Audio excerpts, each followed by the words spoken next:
took Gehazi, went home and relaxed. Now the problem is that God, who has sent his servant, or God, who his servant has proved. Now God knows his name is at stake, because now there is nobody to take hold of opportunity. The man where prophesy don't go sleep. The king where them prophesy to don't go house. The servant say it cannot happen. All Israel dismissed to their houses. So now, who will fulfill the prophecy? Because bag of wheat does not fall from heaven. Bag of wheat is in somebody's harvest farm. Am I talking to somebody here? So how will they now fulfill it? Without a move. God has been blessing you, but you have been missing opportunities. I'm telling the truth. This revelation God gave me on Monday, I began to understand certain things. And I've said to myself this year, there are certain places, new frontiers have to open up. In my ministry, in my business, there are new frontiers I'm opening up. The way I would do ministry this year is not like I did it last year or 10 years ago. No. I'm doing it because of revelation I have gotten. That even ministry can be so easy if you take hold of opportunities. What happens to pastors that their ministry fail is because they don't take hold of opportunity. Some people wait for God to do everything for them, including opportunity he has given them. Now look, as a servant of God went home, the king went home. Nobody to fulfill it. And the prophecy had a time frame. The time frame was 24 hours. Can you imagine a man just say, by this time tomorrow, a bag of wheat shall be sold for a shekel. Bye bye, good night, thank you. Went to his home. The king went to his home. Who will bring the bag of wheat inside the country? Nobody cared. Even the person who prophesied didn't care. Because he doesn't need it. It is the king that needed it. But the king who needed it did not take a move. If the king were to be wise, he would have sat down and said, how do we fulfill this prophecy of the man of God? Maybe the plan would have come out. Somebody would have told them, you see, the Syrians are in our border. Let's go back to the man of God and ask him, can we go and fight them? If we fight, can we win?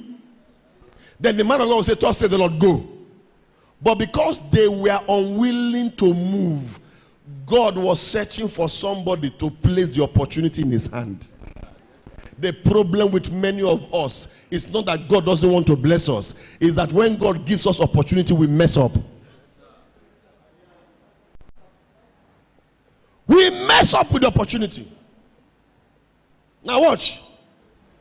After God scanned, there was nobody. He had to pass Israel, went outside the camp and instigated the mind. See, in business, your mind is a terrible thing to waste.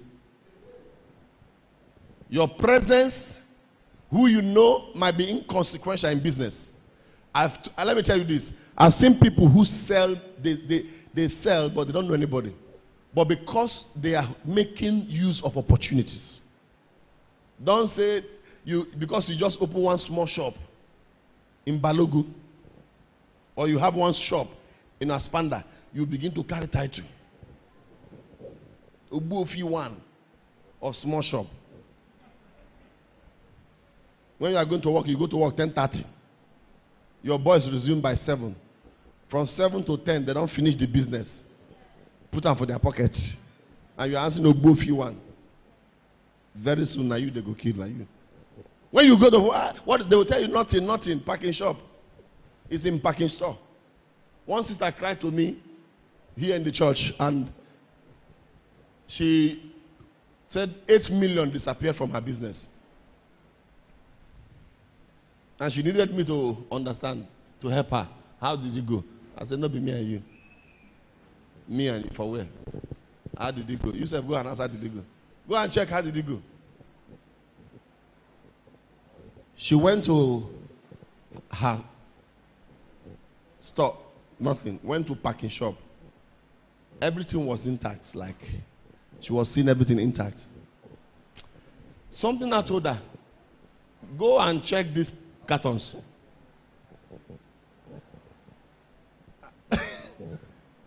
She brought the cartons down, started checking. Empty cartons. So anytime she come to parking shop, she will just look like this. They're seated there. Go. You know, the parking shop is empty shop. 8 million. Yeah. One person. And this person was taking it gradually to the tune of 8 million. That person now, if you become poor, you will be looking for who to pray for that person. That some of you, God need to slap you and reformat your brain. I'm telling you, I'm being serious. It might be sounding very rude, but it's truth. Because you don't want to take hold of opportunity. You just believe if you bring market, God will help you sell them. Those are witches talk. Yes, God will help you sell it. God will help you sell it through you.